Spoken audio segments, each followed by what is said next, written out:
Mga boss, basahin natin to. Mukhang wala talaga magnanakaw na magpapasko sa kulungan. Magpapasko ang mga korap na politiko sa loob ng mga mansyon nila gamit ang pera ng taong bayan.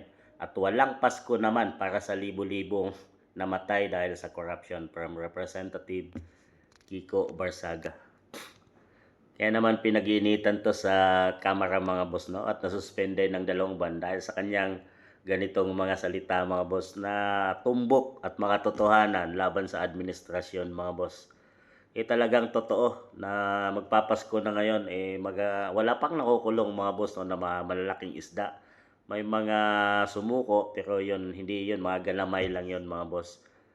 Talagang magpapasko nga sila na masaya gamit ang milyon-milyong pera na nakulimbat nila mula sa kaban ng bayan mga boss. At siguradong mag-happy-happy sila sa kanilang mga mansyon, kasama ang kanilang pamilya mga boss. Dahil sinasabing maraming bidaha dahil sa maling paggamit ng mga proyektong flood control projects, maling pagpapagawa, hindi pulido, sinasabing substandard, kaya madalas na binabaha ang ating bansang Pilipinas at libo-libo na yung namatay sa buong Pilipinas.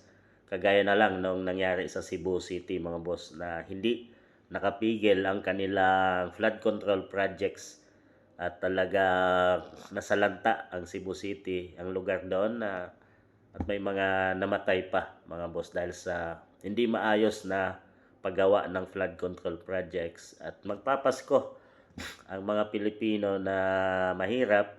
Sinabi pa nga nila na kaya na ang talagang tinipid pa nilang Pilipino na kayang-kaya na gastusin ang 500 peso para sa Noche Buena.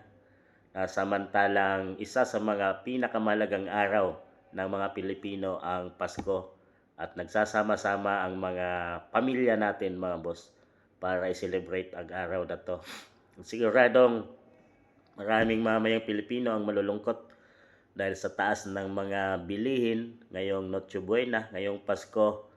At samantalang ang mga politiko ay na itong mga to na gumamit at binulsa ang pera ng taong bayan ay pagpapasagana sa kanilang mansyon at talagang magpapasko ng masaya mga boss, no?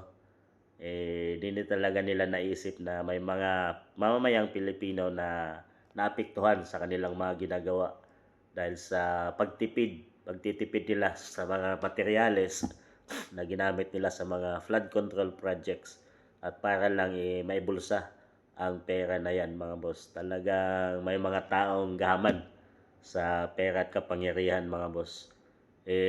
Ano masasabi nyo dito sa nasabi ni Kiko Barsaga na mukhang makatotohanan at totoong nangyari sa ating bansa ngayon mga boss? At magpapasko na nga na malungkot ang mamayang Pilipino, samantalang tuwang-tuwa ang mga magnanakaw na hindi pa na bibigyan ng hustisya at wala pang nakulong sa flood control corruption na nangyari sa ating bansa ngayon. Ano masabi niyo mga boss?